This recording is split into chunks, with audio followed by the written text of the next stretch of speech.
দেখো mutual fund শুরু করছি। মিউচুয়াল ফান্ডের বড় ক্লাস ভালোভাবে ডিসকাশন করে দেওয়া, ভাগাভাগি করা, সেগুলো পরে।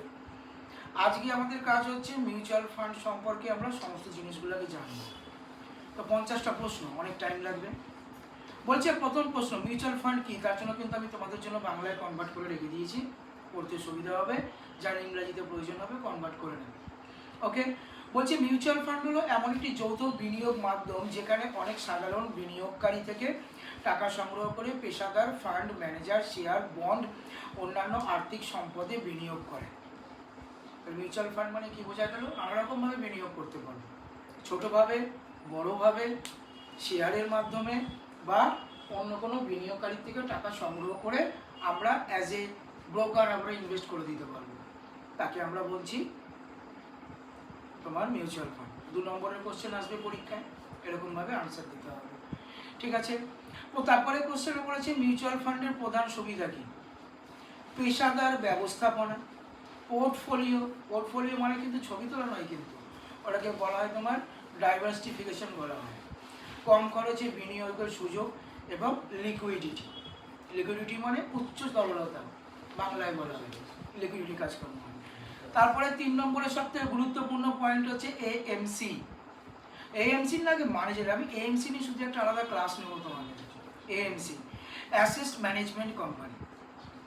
মিউচুয়াল ফান্ডে এএমসির কী কাজ আমি তোমাদেরকে বুঝিয়ে দেবো, ঠিক আছে? ফান্ড ম্যানেজারকে, যিনি বা যেসব পেশাদার আর্থিক বিশেষজ্ঞ একটি মিউচুয়াল ফান্ডের টাকা কোথায় এবং কীভাবে বিনিয়োগ করা হবে তা নির্ধারণ ও পরিচালনা করে। তার মানে কি দাঁড়ালো? ফান্ড ম্যানেজারের কাজ হচ্ছে আপনি স্যার কোথায় পয়সা লাগাবেন, কোথায় ভালো প্রফিট হচ্ছে, কোনটা থেকে কত মানে প্রফিট আপনার লং টার্ম শর্ট টার্মে কীভাবে আসবে, সেগুলো ফান্ড ম্যানেজার ডিসাইড করে। নেক্সট, ভারতে মিউচুয়াল ফান্ড নিয়ন্ত্রণ করে কোন সংস্থা? আগের দিন আমি শর্ট কোশ্চেনে লিখিয়েছি, সেবি। ওকে, SEBI, securities and exchange board of India. Okay, next 6 নম্বর প্রশ্ন, AMFI কি? Association of mutual fund in India. এর কাজ কি? এটি ভারতে মিউচুয়াল ফান্ড শিল্পের প্রচার ও নিয়ন্ত্রক দিক নির্দেশনায় কাজ করে। আর মিউচুয়াল ফান্ডকে প্রচার না করলে কী করে লোকে জানবে কোন মিউচুয়াল ফান্ডে কি? সচিন তেন্ডুলকার অ্যাড দিচ্ছে, রোহিত শর্মা অ্যাড দিচ্ছে, ওরা বলছে যে ওরা অ্যাডভার্টাইজমেন্ট মানে কি? সেলিব্রিটি দিদি কেন করে? যে উনি ভরসা করছে মানে আমরা ওনাকে ভালোবাসি, রেসপেক্ট করি, তার মানে প্রোডাক্টটা ভালো, তাই তো? এইগুলো মেনটেন তোমাদের কিন্তু AMFI করে, মুখস্থ রাখবে, আসবে ইন্টারভিউতে। মিউচুয়াল ফান্ড কি সম্পূর্ণ ঝুঁকিমুক্ত? মিউচুয়াল ফান্ডে কি তোমার কোনো রিস্ক নেই?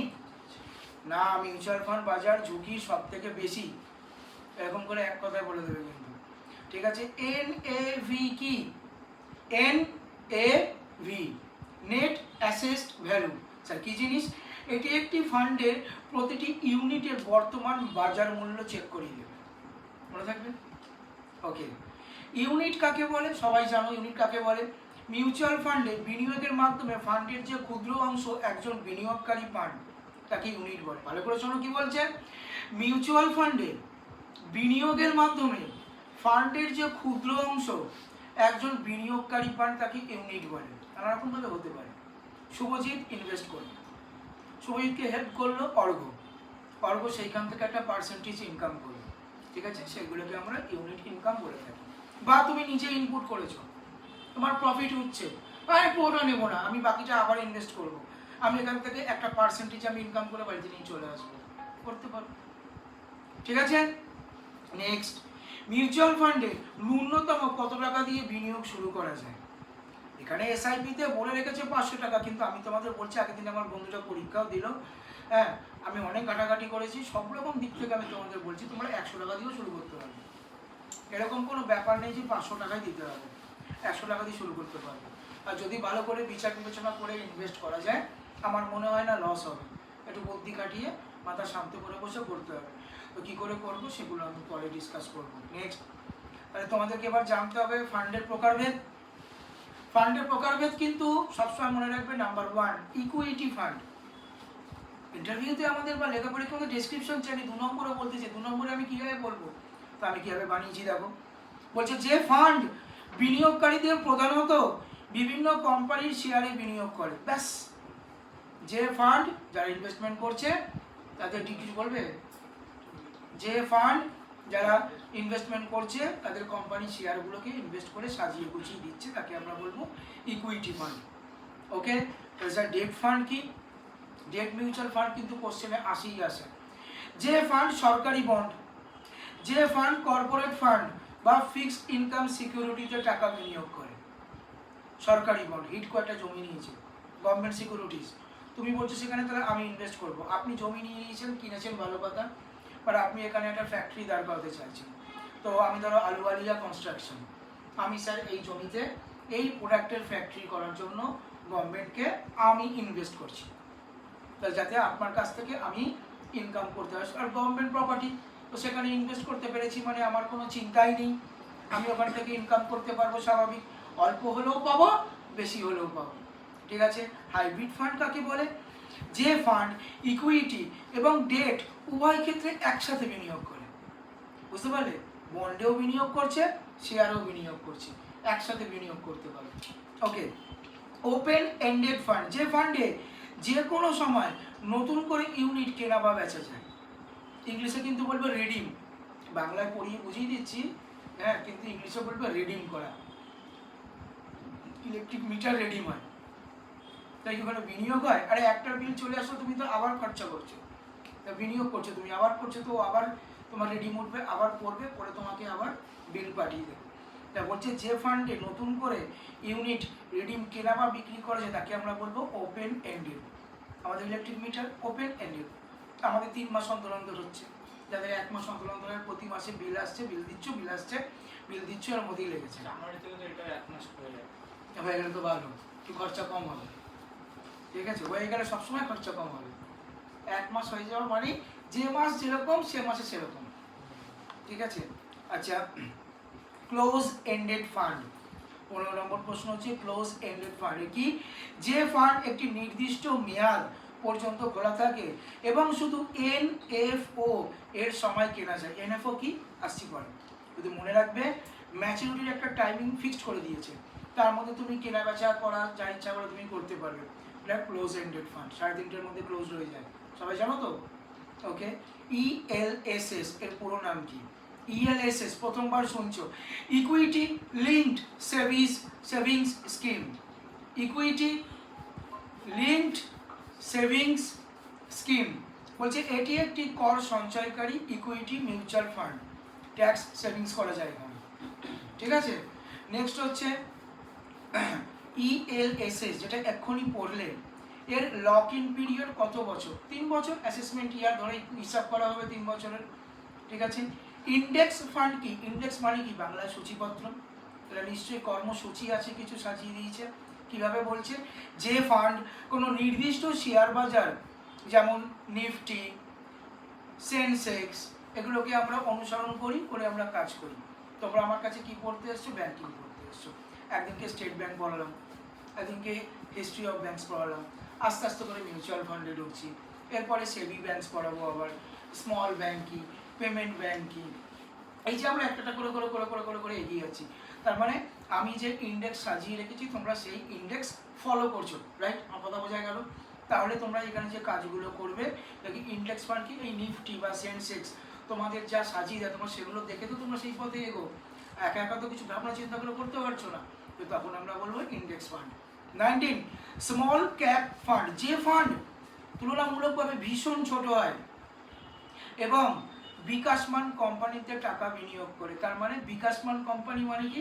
যে কোম্পানি অলরেডি স্ট্যাবলিশড, যে কোম্পানি অলরেডি ছড়িয়ে গেছে, রেপুটেড, সেইখানে টাকা ইনভেস্ট করছে। নতুন কোনো কোম্পানি বা যার প্রতি কোনো ভরসা নেই, সেইখানে 1 টাকাও তোমার ইনভেস্ট করছে না। বুঝতে পারলাম? নেক্সট, লার্জ ক্যাপ ফান্ড, যে ফান্ড দেশের শীর্ষ 100টি বড় ও সুপ্রতিষ্ঠিত কোম্পানিতে বিনিয়োগ করে। লার্জ কোনটা হচ্ছে? প্রপার স্ট্যাবলিশ, আদানিস কোম্পানি, আম্বানিস কোম্পানি, এরা বড় বড় কোম্পানি, যেখান থেকে আমাদের একদম গ্যারেন্টেড আমাদের প্রফিট আসতে চলেছে, এরকম চিন্তা ভাবনা করে তুমি ফান্ড ইনভেস্ট করছো, সেগুলো হয়ে যাচ্ছে লার্জ ক্যাপ। ঠিক আছে, এইবার আমি এরকম করে লিখেছি যে কীরকমভাবে ইনভেস্টমেন্ট করা যায় তোমাদের পড়ার সুবিধার্থে। তো লিখেছি এসআইপি, সবার মনে প্রশ্ন থাকে বড় প্রশ্নতে পরে ঢুকবো, আজকে যেহেতু এমসিকিউ করবো বলেছি আমরা, তো ছোট ছোট করে পড়ছি। এসআইপি এর পূর্ণরূপ কি? Systematic investment plan. বলছে নির্দিষ্ট সময়, প্রতি মাসে হতে পারে, কোয়ার্টারলি হতে পারে, বছরে হতে পারে, নির্দিষ্ট পরিমাণ টাকা আপনার সুবিধা মতো ক্যালকুলেট করে আপনি যে বিনিয়োগ করবেন তাকে আমরা বলবো এসআইপি। তাই বলে কি এসআইপিতে রিস্ক নেই? হ্যাঁ, এসআইপিতেও রিস্ক আছে। ঠিক আছে, নেক্সট, লামসাম বিনিয়োগ কি? লামসাম মানেই হচ্ছে একসাথে বড় অঙ্কের টাকা, সোজা কথা শেষ করে দেবে। স্যার আপনি একটা ইনস্টিটিউট ব্রাঞ্চ খুলবেন বলে বলছিলেন আমাকে, আমার তো স্যার ওই রকম মানে সময় নেই, আমি আপনাকে একটা লামসাম অ্যামাউন্ট দিয়ে দিচ্ছি, আপনি আপনার মতো বিজনেস করুন, আমরা 50-50 করব। এগুলোকে আমরা বলবো লামসাম অ্যামাউন্ট। ঠিক আছে, নেক্সট, এসটিপি কি? এসটিপি মানেই হচ্ছে ট্রান্সফার। বাংলায় কীভাবে বলবো?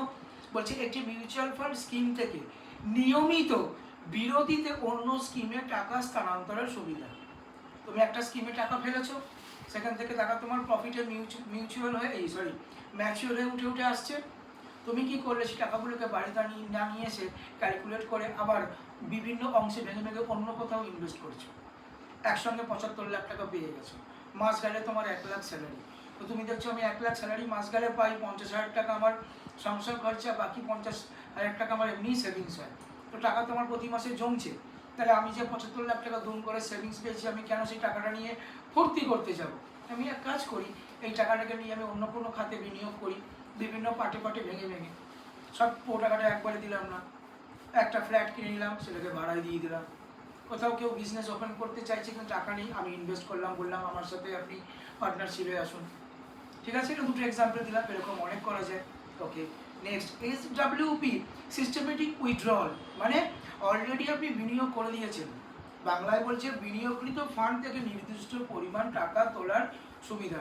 মিউচুয়াল ফান্ড হোক বা যেখানেই হোক, তুমি টাকা ইনভেস্ট করে দিয়েছো, তুমি ম্যাচিওর হয়ে গেছে, ম্যাচিওর অ্যামাউন্ট থেকে তুমি তোমার মতো করে যে নির্দিষ্ট পরিমাণ টাকা তুলছো, তখন তাকে উইথড্রল বলা হবে।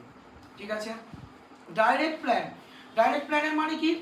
যে প্ল্যানে কোনো মিউচুয়াল ফান্ড ডিস্ট্রিবিউটর বা মধ্যস্থকারী থাকে না, ফলে এক্সপেন্সেস রেশিও কম হয়, ব্রোকার নেই, তুমি ডাইরেক্ট নিজে নিজে ক্যালকুলেশন করলে ওয়েবসাইট অনলাইনে বসে সেটাকে বুঝে নিয়ে তুমি নিজের মতো করে টাকা ইনভেস্ট করে দিবে। ঠিক আছে, তাহলে ব্রোকার যদি না থাকে তাহলে ফিস কম লাগবে।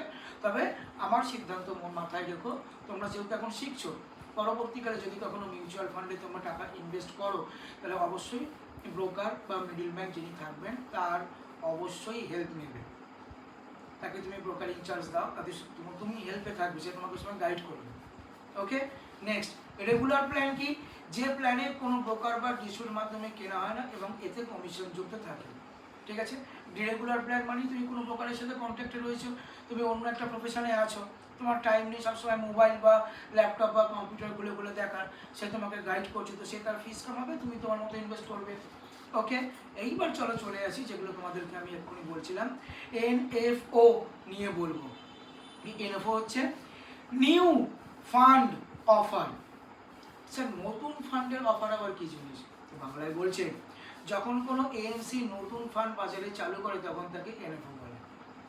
ঠিক আছে, কোনো এএমসি কোম্পানি নতুন ফান্ড দিচ্ছে তখন তাকে আমরা এনএফও বলবো। কেওয়াইসি কেন আবশ্যক? আর বলতে হবে কেওয়াইসি কেন দরকার? কেওয়াইসি ছাড়া আজকে কিচ্ছু হবে না। তুমি যদি ইন্ডিয়ান সিটিজেনশিপ না হও, বিদেশ থেকে এসছো, কাটাতারের তলা দিয়ে এসছো, টেরোরিস্ট হও, অ্যান্টি ন্যাশনালিস্ট হও, কোনো যা ইচ্ছা খুশি হতে পারো। ঠিক আছে, যেমন আমাদের মনে হয়। ওকে, তো চলো পরবর্তীকালে আমরা প্রশ্ন ফিরে যাই। মোট কথা যাচাই করার জন্য কম্পাউন্ডিংয়ের ক্ষমতা, power of compounding. Power of compounding কি? আসলের পাশাপাশি অর্জিত সুদের উপরে লাভ পাওয়ার প্রক্রিয়া, যা দীর্ঘমেয়াদে তহবিল বড় করতে সাহায্য করে।